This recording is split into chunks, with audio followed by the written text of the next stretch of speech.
This is a video describing the water storage and supply system that I set up on a weekend home that we built on some property we own.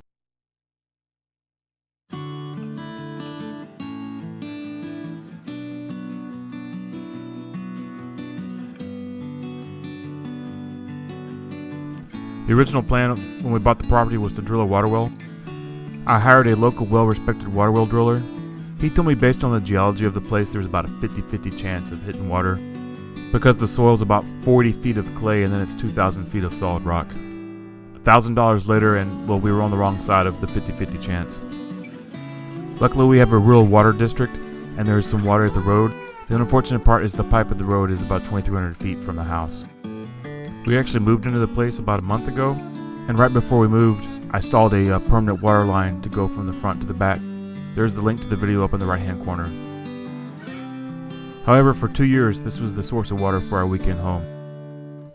Basically I moved water from the front in an IBC tank. If you've ever wondered what that stands for, it's intermodal bulk container, and use the IBC tank to fill up a more permanently installed 125 gallon tank. Hauling water is a pretty heavy load. At 8 pounds a gallon, even 100 gallons weighs 800 pounds.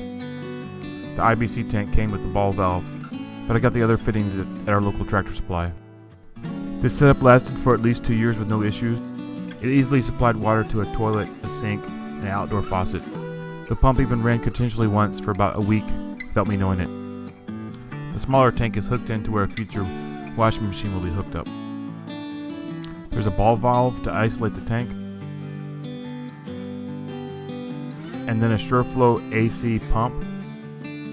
I picked the pump up on Amazon. As you can see on the label, the pump's supposed to supply 3.3 gallons per minute at 45 psi.